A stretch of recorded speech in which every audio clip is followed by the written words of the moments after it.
So we got word yesterday that when the Baltimore Ravens put the non-exclusive franchise tag on Lamar Jackson, and he got everybody's hopes up in Atlanta for about 17 or 18 seconds, I would say. Okay. Before Diana Rossini and about 10 other people started putting out on Twitter, the Falcons were not in the business of Lamar Jackson. They're not negotiating with Lamar Jackson. And we also got word from my buddy Michael Rothstein and some others that there were never discussions at the combine in depth with Lamar Jackson. Okay. Now, a couple of things. Do I think that the Falcons made contact with Lamar Jackson through back channels or calling him directly about what's going to happen or what he's really looking for? Yes. I think that they have contacted Lamar Jackson in some form or fashion. I know he's his own agent or whatever like that. They have contacted him in some form or way. But it isn't coincidence that you've seen multiple teams come out and say they're not in the Lamar Jackson business. Now, the other part of this is, okay, there's a couple of moving parts to all of this. Number one, this is not a discussion about is Lamar Jackson a better player than Desmond Ridder.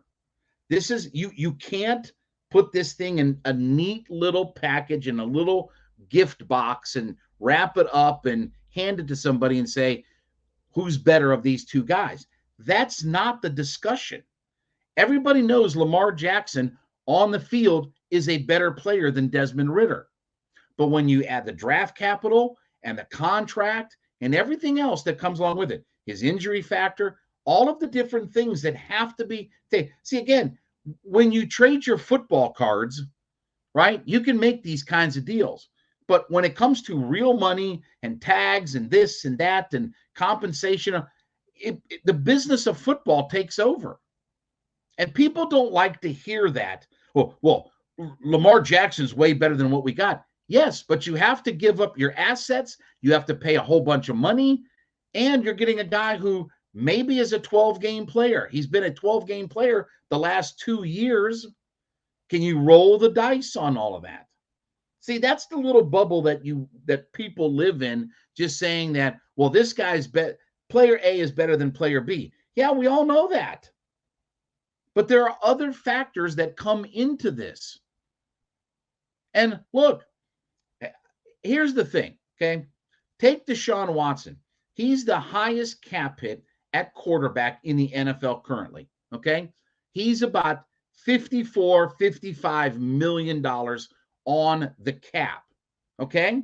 The number 2 guy on the cap is Pat Mahomes, okay, at 49-something million.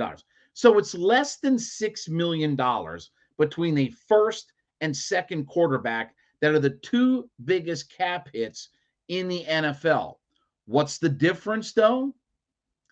Pat Mahomes is a $5.5 million base salary, where if you need to massage the cap, he's got workout bonuses, he's got signing bonuses, he's got roster bonuses. You can manipulate the cap and bring that number down from $49.5 million.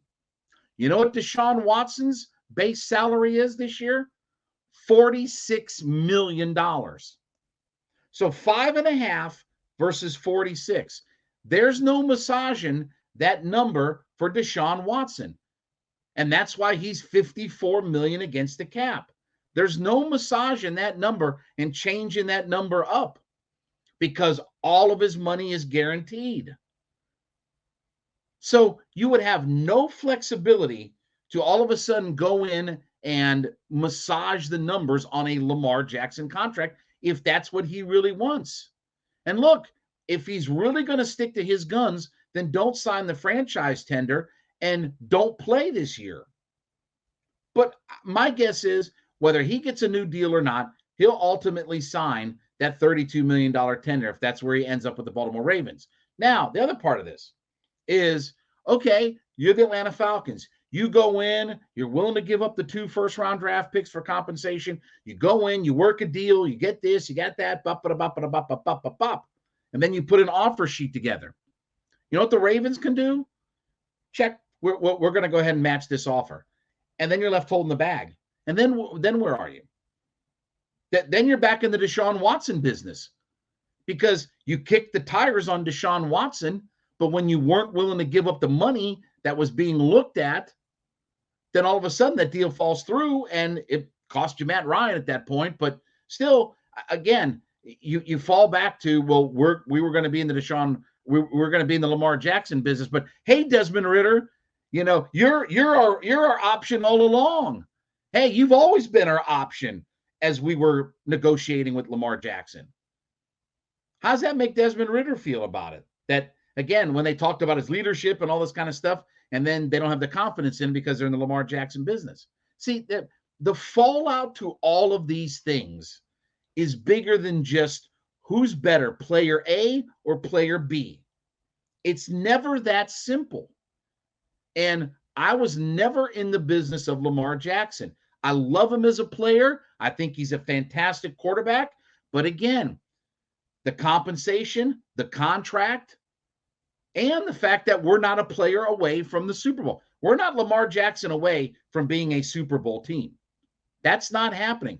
Because again, Lamar Jackson's not going to sack the quarterback because we still got to get better there. And we can hope and pray and wish and different stuff like that. Oh, well, we got lots of cap money. Sure, that gets eaten up by Lamar Jackson with his contract. All of a sudden, all that cap money goes away because his base salary is going to be through the roof with everything. So again, the fallout of everything. Do I want to upgrade at quarterback? Yes. I'm all for, again, I'll take CJ Stroud if he falls in their lap. Or I'm good with giving Desmond Ridder a shot for a year. But when you look at the totality of everything, more than just player A is better than player B, when you look at the totality of everything with it, that's why teams are scared off. And by the way, there are some teams like, I know the Dolphins said they're not in, but even if the Dolphins wanted to be in the Lamar business, they can't even begin to have discussions with him until after the draft. You know why? Because they don't have a first-round pick this year. And until you get through the draft and you have 2 first-round picks again, and some teams don't even have, there are literally half a dozen teams that don't have a pick in this year's draft and some that don't have picks in the next year's draft. You can't even negotiate from that standpoint. There's no need to talk about Lamar Jackson if you're the Miami Dolphins, because until after the draft, you don't have a first-round pick this year, so you're negotiating off your 24 and 25 picks. So many moving parts to these things. This is the business of football. We may not like it, but it's the business aspect of it. And it's never more than just, well, player A is better than player B. We all know that. But unlike trading your bubblegum cards and things like that, there has to be a lot more that's worked out with everything. All right, let's talk about our friends over at Built Bar. Listen, Built Bar, we're trying to all get healthier, right? For the beginning of the year, we're trying to eat healthier. We're looking for low sugar, low carb, low calorie snacks, but we want the high protein content, right? Built Bar's got you covered. Whether you check out the the protein infused marshmallow puffs, and they've got new flavors coming out every month, or you go the traditional protein bar route, you can go to built.com today and take a look at their extensive menu of all of the different product lines that they have. But now you can also head over to Walmart in the pharmacy section and check out and get you a box of Built Bars, or you can go to Sam's Club and get you a box of Built Bars. So whether you go the brick and mortar route or go online to built.com, check them out today. They've got all of your snacks as we're all trying to get healthier, but you can go to built.com, Sam's Club, now Walmart as well.